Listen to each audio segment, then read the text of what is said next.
When I first met my daughter-in-law's family, I decided to keep my true personality hidden. People often misjudge confident women, and I wanted to know who they really were when they assumed I was weak.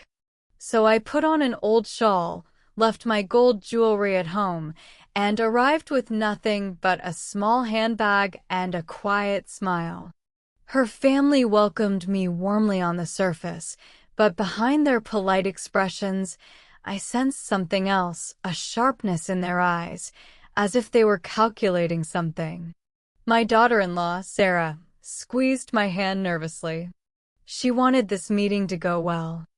I wanted to understand the family she was joining. As dinner went on, they asked questions, but not the usual ones. They didn't ask about my son or my life. They asked about my money, my house, my assets, as though they were interviewing me like a business deal. I answered softly, pretending not to notice their interest. They soon grew more comfortable, believing I was harmless. Then I saw Sarah's elder brother watching me too intently. He kept whispering to his mother, glancing my way. Sarah looked embarrassed, as if she already knew her family's weaknesses, but hoped they would behave better. When dessert was served, the lights flickered. Their father disappeared into a side room, and I heard his voice on the phone, angry, stressed, worried about debts, heavy debts. Suddenly I understood the tension between them.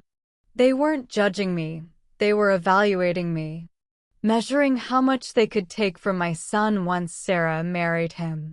Yet I remained silent, playing the role of a clueless, soft-hearted woman. Because sometimes, truth reveals itself only when you pretend to be blind. But the deeper I looked, the darker the truth became. When I excused myself and walked toward the washroom, their voices leaked from the half-closed kitchen door. "She looks poor," Sarah's mother whispered. "Maybe the son isn't as rich as they said."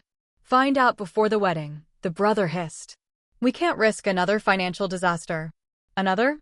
That one word made my heart stop. I paused, leaned closer, and listened. They spoke about a previous marriage proposal, one that went terribly wrong. A man who had entrusted them with money, who invested in their family business, only to lose everything. They spoke about him casually, as if he was a fool who deserved it.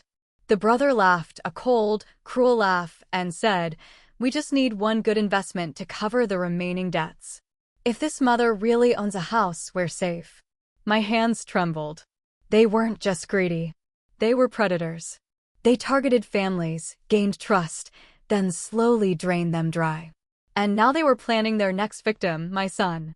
The room suddenly felt suffocating, but I forced myself back into character.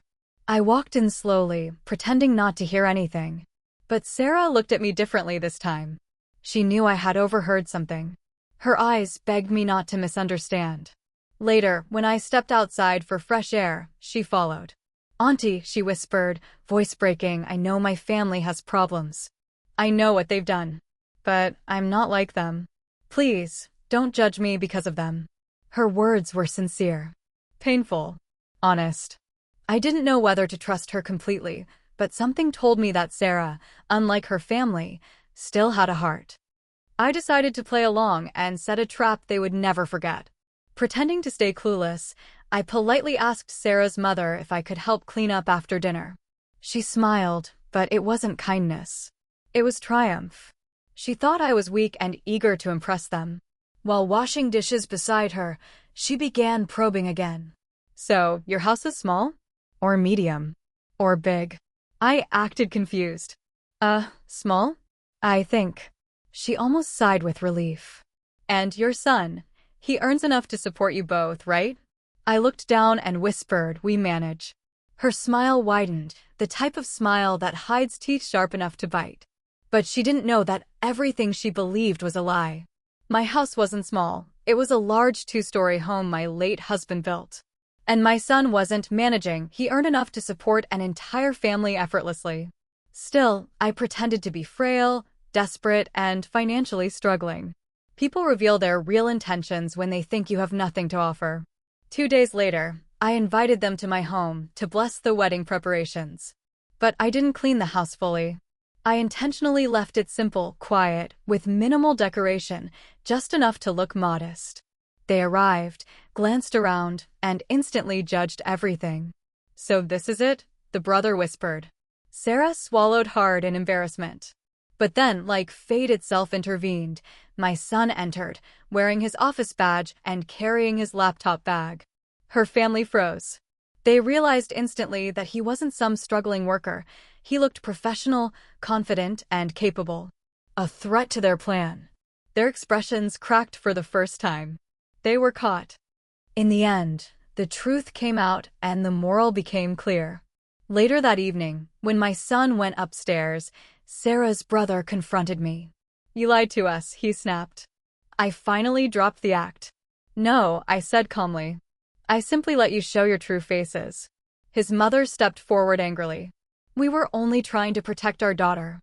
I looked her straight in the eyes. "If that were true, you wouldn't be calculating our money. You wouldn't be planning to drain us. You would be asking if your daughter would be happy, not if she would be profitable." Silence filled the room. Then Sarah stepped in front of me bravely. "Stop it," she told her family. "I'm done covering for you. I love him, not for money, not for status, but because he treats me with respect. Something none of you have ever shown anyone." Her mother gasped. The brothers' anger melted into shock. For the first time, Sarah stood against them. And she chose the side of truth. I placed a hand on her shoulder. "You don't have to fight them," I whispered.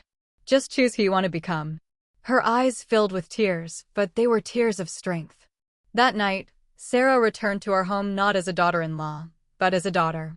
She cut ties with her family's toxic behavior and began building a new life built on honesty, love, and respect.